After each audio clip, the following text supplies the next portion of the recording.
Welcome to Pop and Lock. I'm Natalie Dowzicki. And I'm Landry Ayers. Bryan Stevenson was a young lawyer from Harvard when he founded the Equal Justice Initiative, a nonprofit law firm in Alabama dedicated to defending the poor, the incarcerated, and the wrongly condemned. One of Stevenson's first clients was Walter McMillian, a Black man who was sentenced to die for the murder of a young white woman that he didn't commit.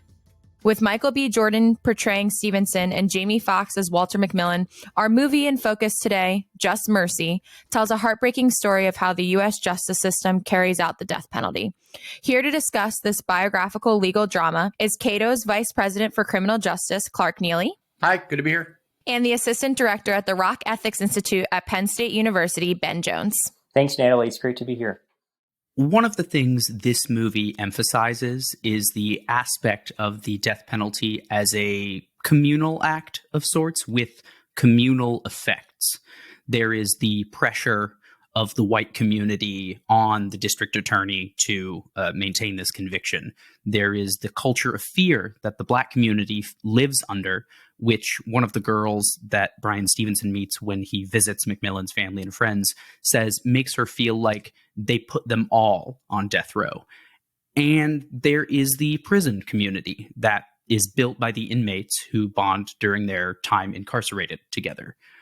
How does a death row conviction, or even just the threat of it, impact others besides the convicted or assumed individual, their community, family, institutions, etc.? The death penalty has far-reaching effects beyond just those that are sentenced to death, find themselves on death row. The death penalty it's a message. It makes a statement about what lives in society matter, which lives in society don't matter, which lives are disposable. And that's something that really comes out through Stevenson's work is, you look at the death penalty and how it's been applied in this country. It's been riddled with racial disparities throughout its history. I mean, you go back to the antebellum period, there were crimes that, long list of crimes that slaves and Black individuals could be sentenced to death for, and white individuals could not be sentenced to death for. And so it's that history that sort of forms the background for the story that Stevenson tells in his book, and that's also recounted in the movie. And, one thing that Stevenson does an excellent job in capturing is that there are these ideas that we have about the death penalty, and they get, it's seen as justice, and these debates are made in the halls of legislatures. But then when you actually confront the reality of it, everyone's being hurt by it. You have obviously the people on death row and the suffering that they're going through, but you have the family members, you even have the guards, you have, like Stevenson, when he describes these executions, no one looks like they're enjoying this, the people that are actually forced to carry it out. And so it's this tragic absurdity that we sort of have had in place for a long time. And Stevenson does an excellent job in bringing attention to it.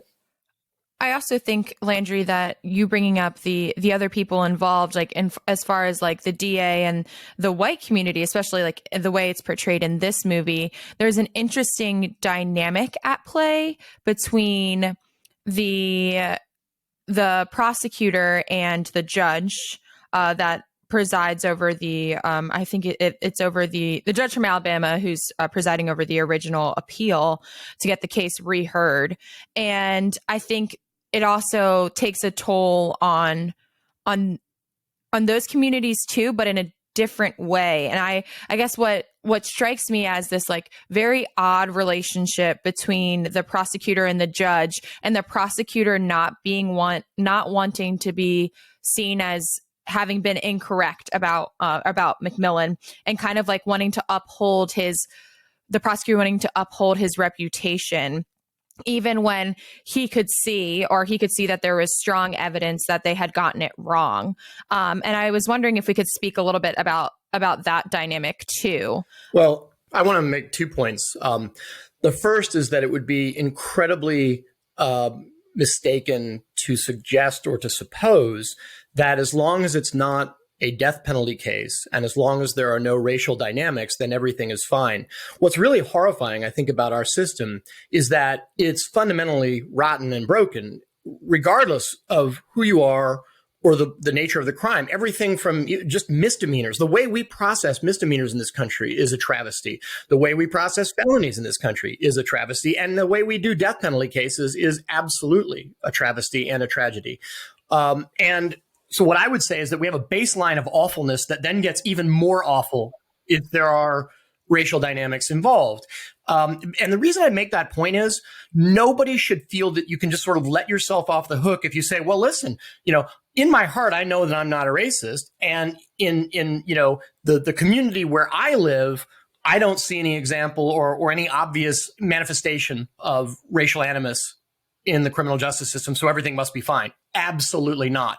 Everything is not fine simply because you personally are not racist or you believe that you're not, and you don't see racism in your system. So two things are true. First, there are very significant racial dynamics in our system and injustices, and our system features a wide variety of, I think, inexplicable and unjustifiable racial disparities.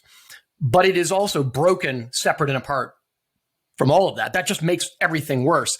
The point that is another point that I want to make that's so important is that the way our system is designed is so mind-boggling in the sense that in any setting where you've got people who are subject to a variety of temptations to cut corners, take shortcuts, to avoid, safety mechanisms and guardrails, you would not let people depart from those guardrails and those safety mechanisms without at least putting some personal skin in the game.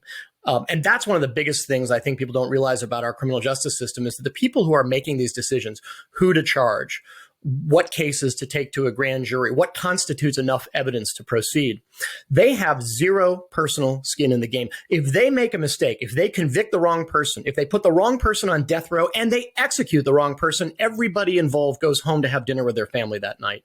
That, I think, is one of the most horrifying things about the system, is that we allow people to make extraordinarily high stakes decisions, to cut corners and to take shortcuts. And they get to do all of this without having even an ounce of personal skin in the game. You would not do that in any other setting where people were dealing with matters of life and death and taking the lives of other people into their own hands. To allow them to make such high stakes decisions without putting even an ounce of personal skin in the game so that they are exposed to some risk, personal risk, if they are wrong, is just lunacy in my view.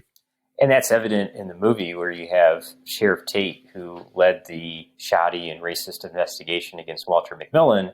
And he kept getting reelected to office and remained in there for decades after that conviction.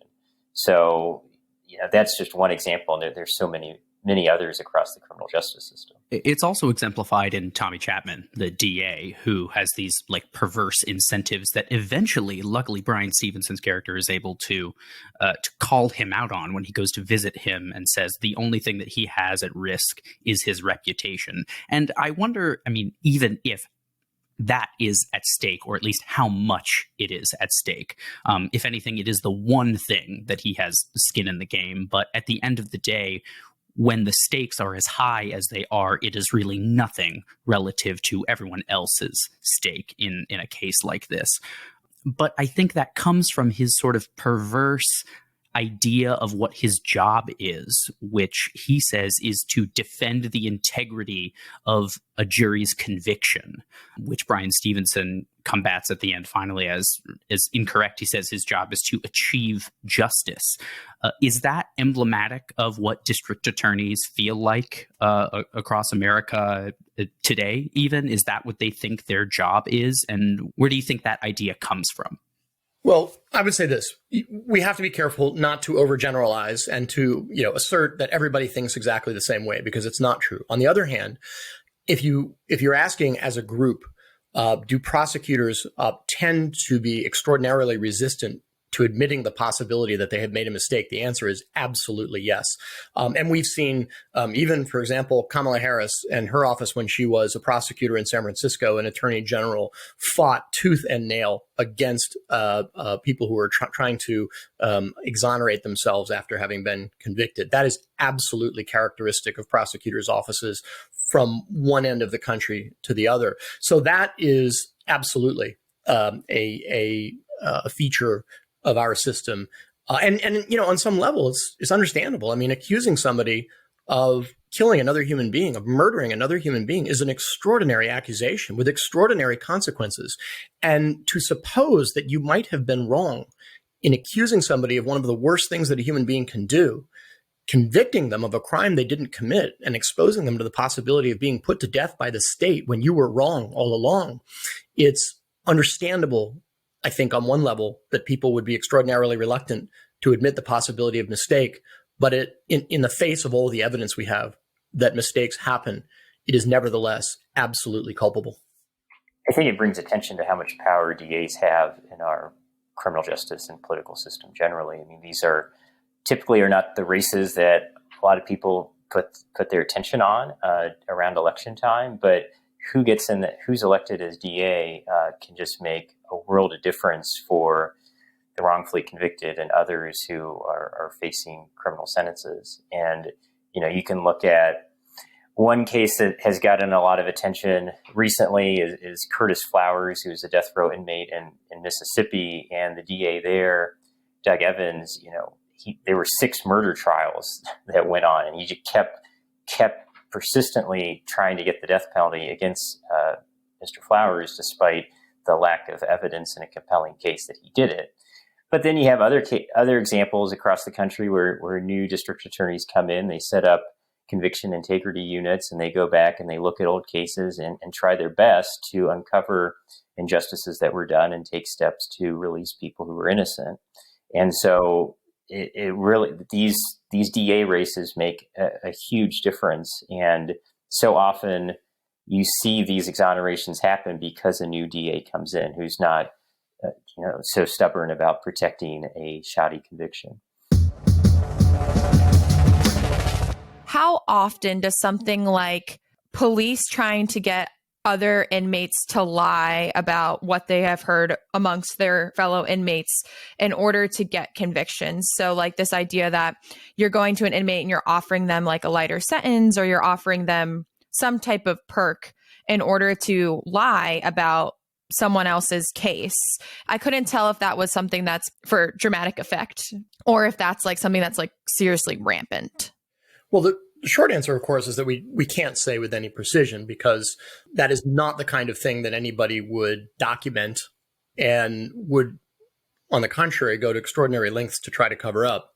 What we do know is that from time to time, there will be these extraordinary scandals. One has been going on for years in Orange County, where we know that the sheriff's office there, which is in charge of the jails for Orange County, routinely pressured jailhouse snitches to lie, to inculpate cellmates and so forth. So we certainly know that it happens.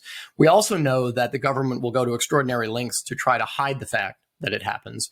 I would say this: I doubt that there are a large number of law enforcement personnel, police and prosecutors, who deliberately set out to frame people for crimes that they know they didn't commit.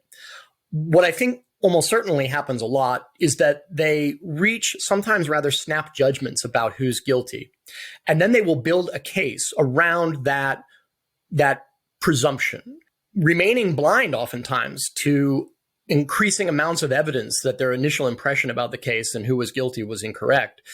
And I think, unfortunately, it is fairly common that one of the tools that they use to help build a case against someone who they have concluded, oftentimes, on the basis of a rather snap judgment, is to involve, they're referred to professionally by criminal defense attorneys as snitches, jailhouse informants, to help build the case. Now, think about human psychology. You are confident that you've got the right person.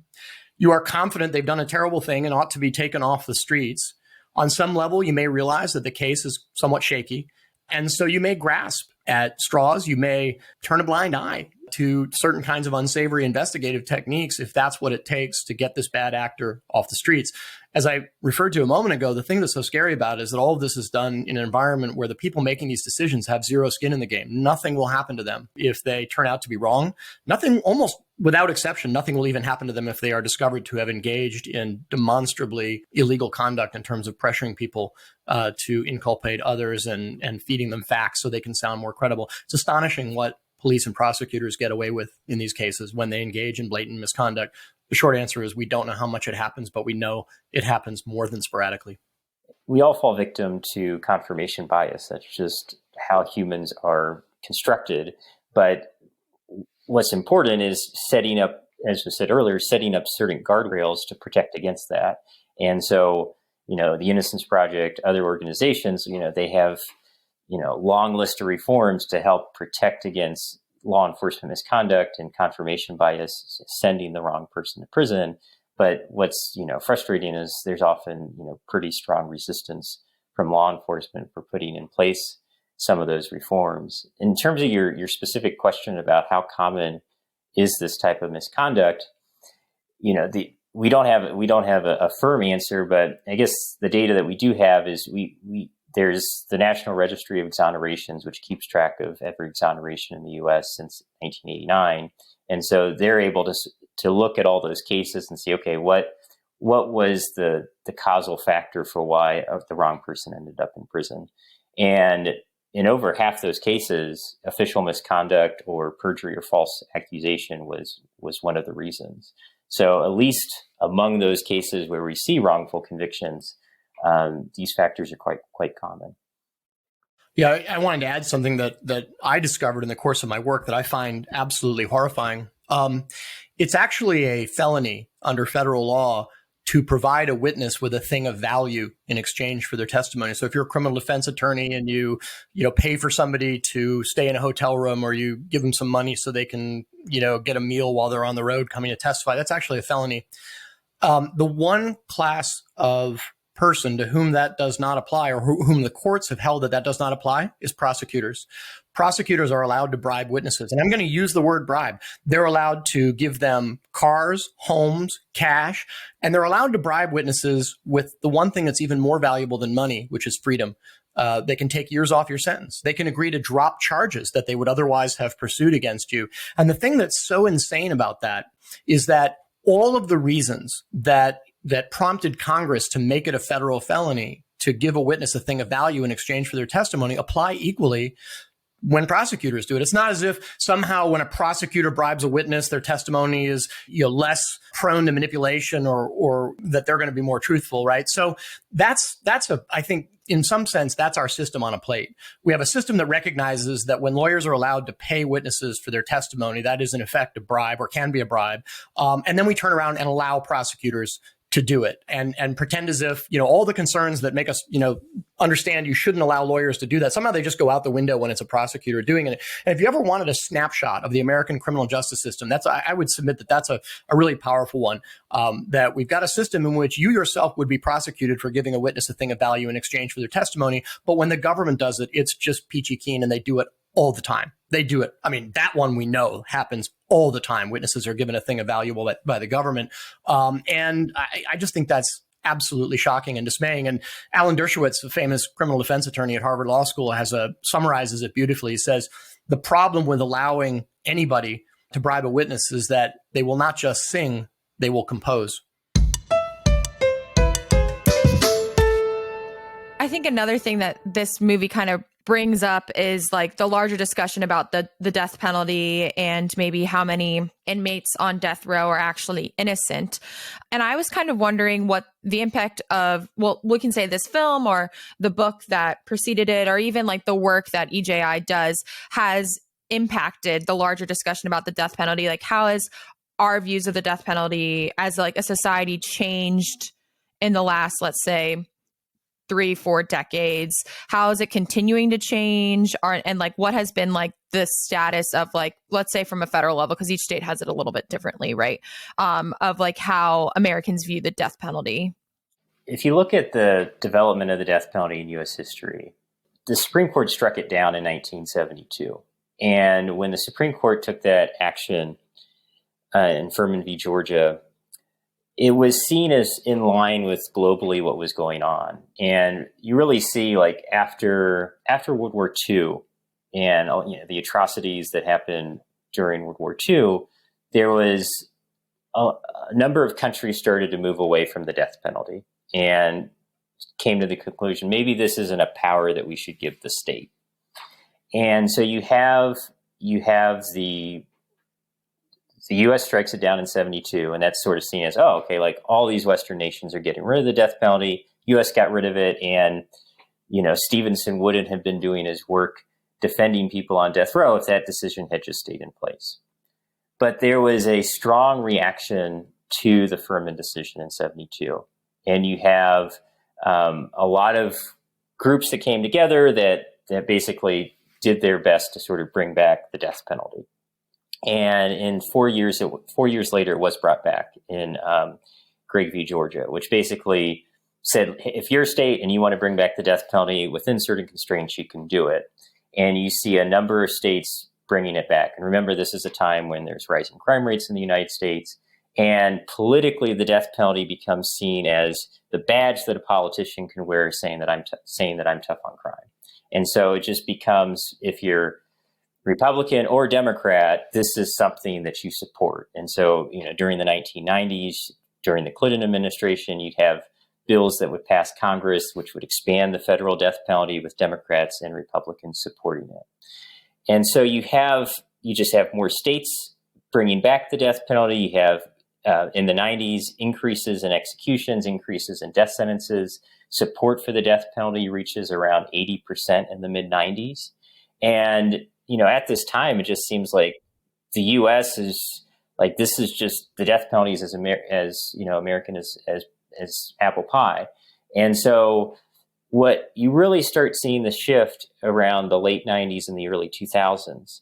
And it's due in large part to these cases of innocence that are starting to get attention, like the Walter McMillian case on 60 Minutes, where, Stevenson's bringing forth this evidence, compelling evidence that McMillian's innocent. And this was just one of a number of cases that are starting to get attention. You have DNA technology is starting to be used more. The public's becoming more familiar with that.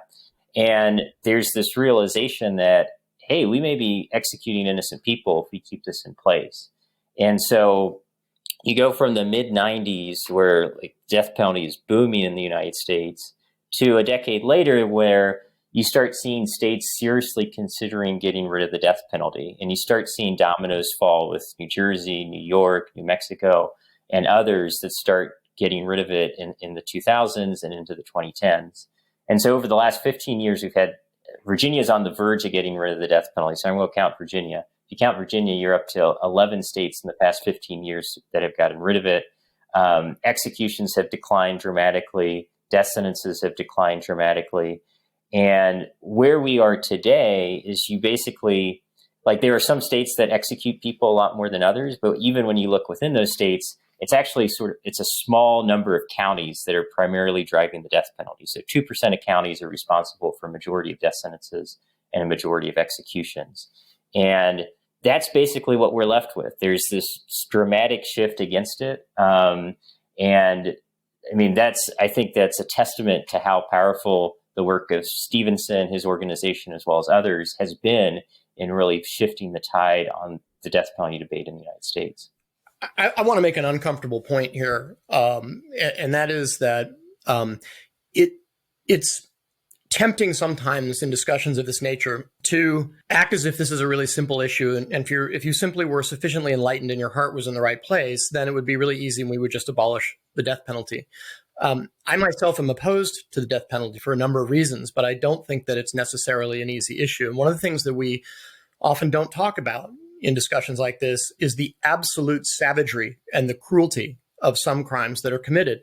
And this touches a very deep and primal part of many people's psyches, particularly if it's done, for example, to someone you love. So I think that two things are true. On the one hand, one ought not lightly dismiss the question of what is an appropriate response on the part of society when someone has committed an incredibly savage and cruel crime, because they happen. And what is the appropriate response for society is not an easy question. It's a hard question. The second point I want to make is that I suspect that increasing opposition to the death penalty comes from two sources. One source, I think, is that as a matter of conscience, people feel that it's never appropriate to repay one act of cruelty with another. And second, because even if one believed that the death penalty could be an appropriate punishment in response to certain crimes, it may be that the government is simply too incompetent to carry it out reliably. In other words, you simply would not trust the government to get it right enough times or reliably enough that you would feel comfortable allowing them to impose that sanction. And I'll just say one more thing. One of the things that's so horrifying when you read Just Mercy and when you watch the movie is that you would think that a death penalty prosecution would be extraordinarily meticulous and careful and conducted, with tremendous amount of professionalism and oversight. And what you come to realize is that that may happen sometimes, but that's absolutely not the norm. And it is astonishing how utterly cavalier and sloppy some of these cases are handled.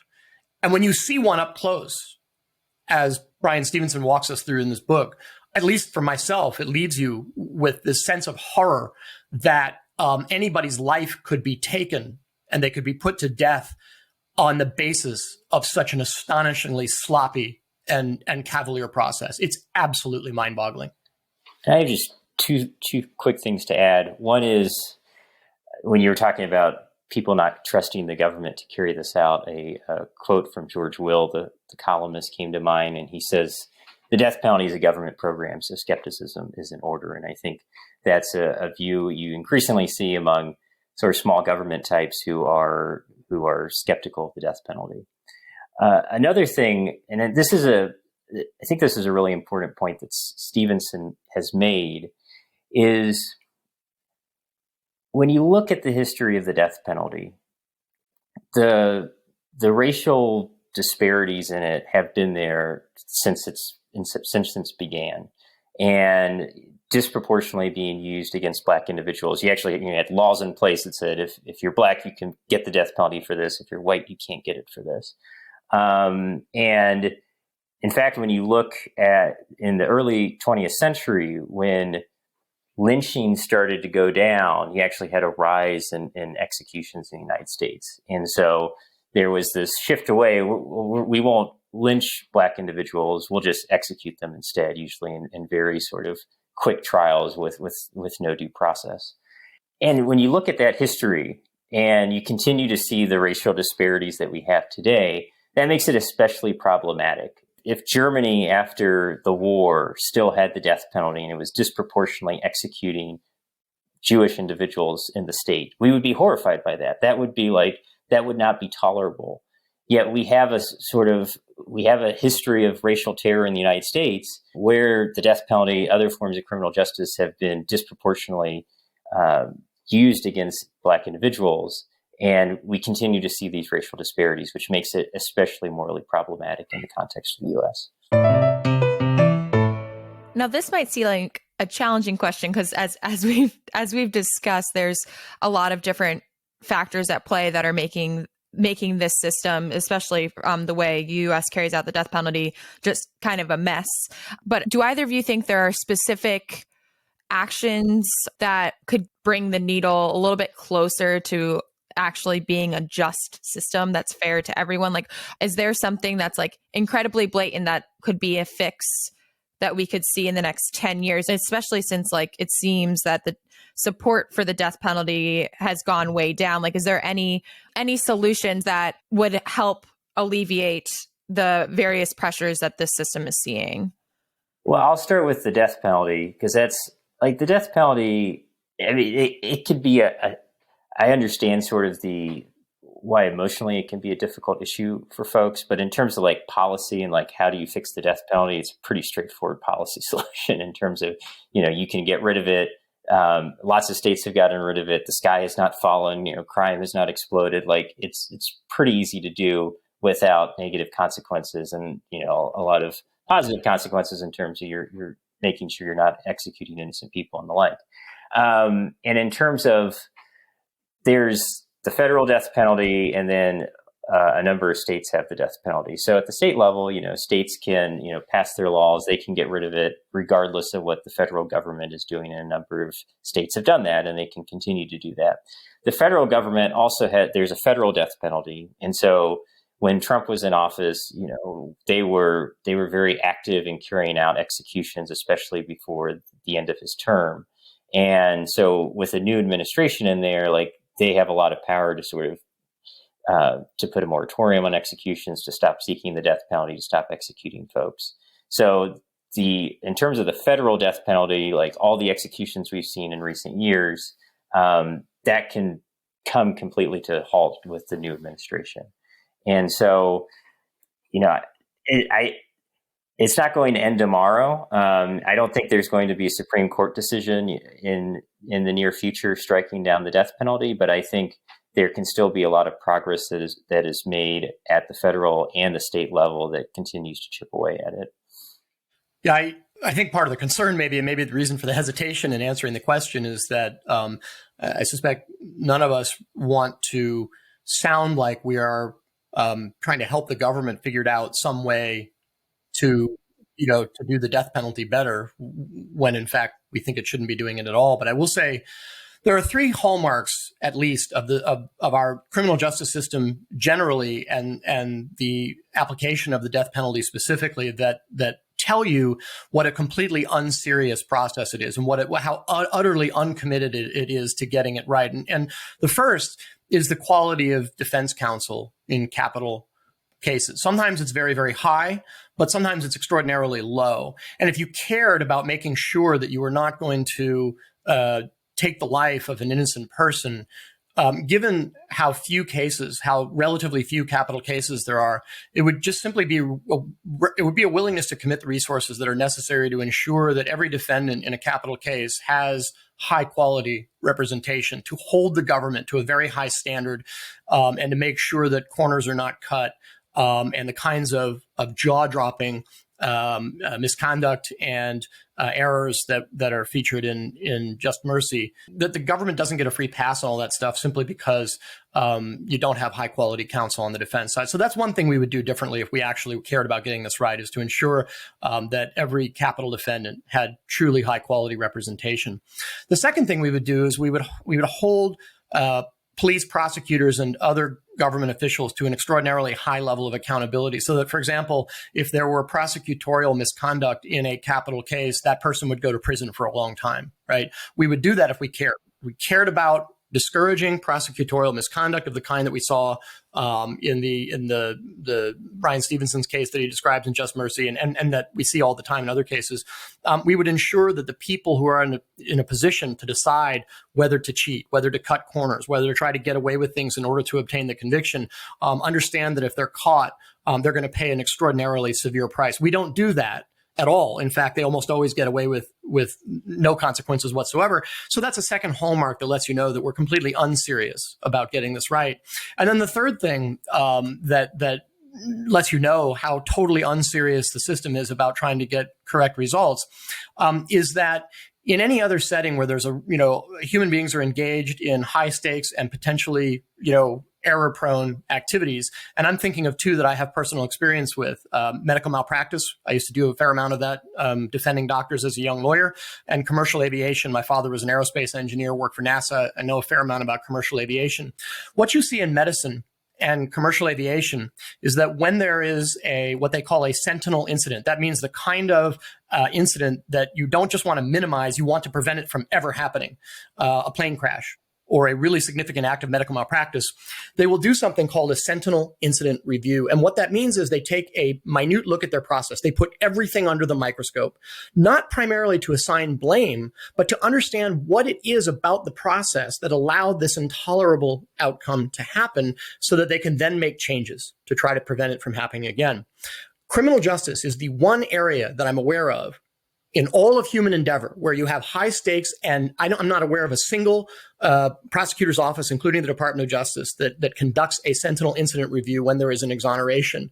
I know it's been looked into, but it's never been implemented. That, to me, really underscores how utterly unserious the people in the system, judges, prosecutors, police, and other officials, that you fail to do this well-known process after being, realizing that you have made a mistake, so that you can see what it is that contributed to that mistake and stop doing it. They don't do it because they don't care, and it's an absolute travesty.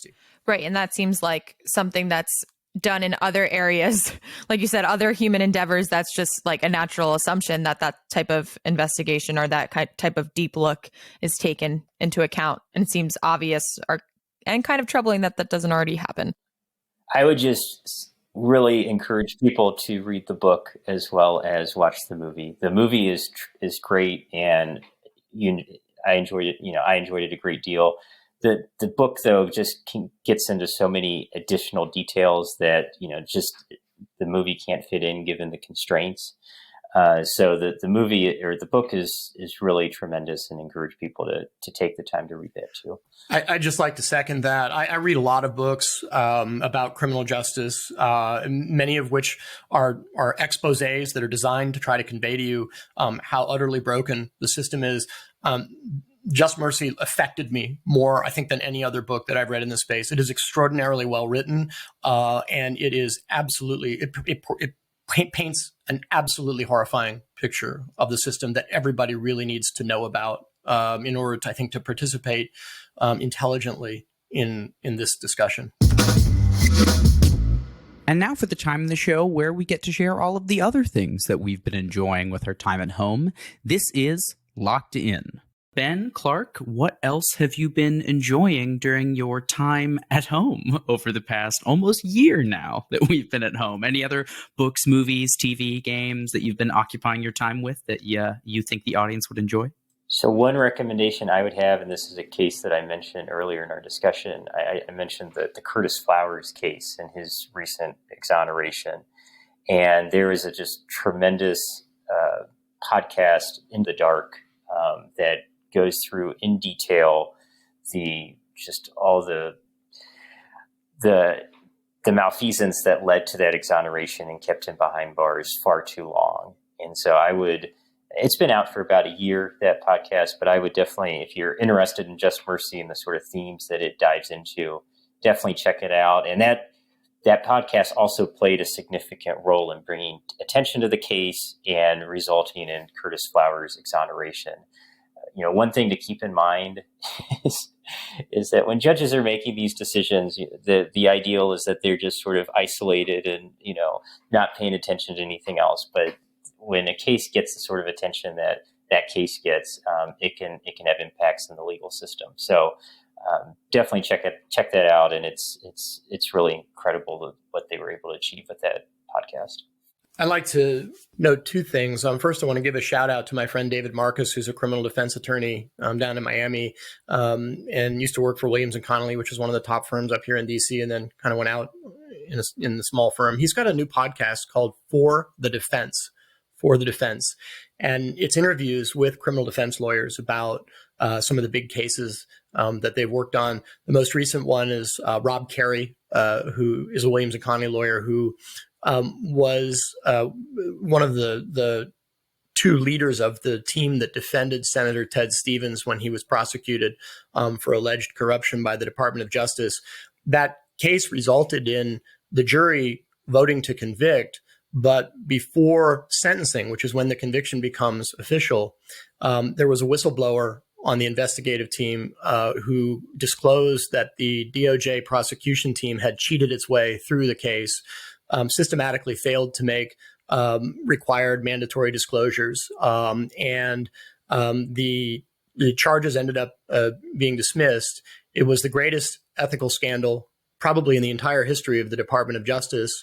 There was no dispute the extent to which these prosecutors cheated. And the most important takeaway from that case, and I've heard Rob Carey, who's on this podcast, tell the story, the most important takeaway is that nothing happened to any of the prosecutors. Nothing. There was no meaningful discipline of any kind. And so I'm fairly certain that other prosecutors got the message. And I think it's a real stain on the character of the Department of Justice, that prosecutors would engage in such blatant misconduct in a trial involving a sitting U.S. senator, and then not a thing happens to any of them. That really is our system on a plate, and that's the way it works. That's crazy. On my front, for other stuff I've been enjoying, I've been trying to read a lot more books, mostly fiction, but I started reading The Water Knife, and it's like a sci-fi book. I'm about 100 pages in. It's set in the future where like water is scarce. Each chapter is narrated by someone else. You're like following someone else, and it's like journalists and policemen and kind of how I'm getting the sense that the United States is no longer the United States, and that each state, especially like in the Southwest US, is kind of like its own little country, and they're all fighting for like scarce resources. So I would really recommend that, especially if you like sci-fi dystopia type fiction. And then I've also watched Firefly Lane, kind of just more of like a girl drama show, but it also apparently has a book that's very good. There's multiple time periods going on throughout the show, and it's like the interaction of these two women as they were like best friends from growing up until their time now. And they've dealt with like a lot of family problems and divorce. And one has a mother that's like a drug addict. So it's like goes through her, how that's affected her when she was growing up. That one was a really good show. It's on Netflix. And other than that, I've just kind of trying to read more. When it comes to things that I have been listening to, there's another podcast that I have generally liked a lot of, though I haven't listened to a ton about, called You're Wrong About. It is a counterintuitive sort of look at things that have become part of the cultural zeitgeist or memory and reframing them from what might seem counterintuitive, but simply sort of exposing the ways that our cultural memory has blinded us or made us believe things that aren't necessarily true. There is a very, very interesting episode about the case of, or set of episodes about the case of the DC snipers, which was really compelling and interesting, and you sort of it's just really, there's so much more to the events than you ever would even realize. And there's another great one about the Columbine shooting and sort of the ways in which our cultural memory has reframed what actually happened, the reasons for it, and the effects that had on the way we view violence, school shootings, et cetera, et cetera. And then I also have been playing two games a lot. Hades for the Nintendo Switch, where you play Zagreus and you are trying to escape the depths of hell that is imprisoning you with your father, Hades, trying to thwart you at every step. It's a fun roguelike sort of beat-em-up game, and it's actually very, very beautiful. The art is amazing and the voice acting is incredible. So if you want something you can pick up and put down that is actually a very interesting story, but is fast-paced, I recommend Hades. And if you want something very slow and moody with an interesting story that I still honestly could not explain to you if you asked me to do it, you might be able to enjoy Kentucky Route Zero, which is just released for the Switch last week, but has been out on Steam and everything else. It is a moody, sort of somber point-and-click adventure game where you are an antique delivery driver looking to deliver an old television set to someone, and you travel along this fictional underground highway called Kentucky Route Zero. That is literally what has happened so far in the game. I have no idea where I'm going. I'm underground, but it's also so compelling. It feels more like watching a stage play than playing a video game. So if that's something that interests you, I recommend Kentucky Route Zero. But if you're like, that sounds boring, it probably is not for you, and it would be very boring. Thanks for listening. As always, the best way to get more Pop and Locke related content and to connect with us is to follow us on Twitter. You can find us at the handle @PopandLockPod. That's Pop, the letter N, Locke with an E like the philosopher, Pod. Make sure to subscribe to us on Apple Podcasts, Spotify, or wherever you get your podcasts. We look forward to unraveling your favorite show or movie next time. Pop and Locke is produced by me, Landry Ayres, as a project of libertarianism.org. To learn more, visit us on the web at www.libertarianism.org.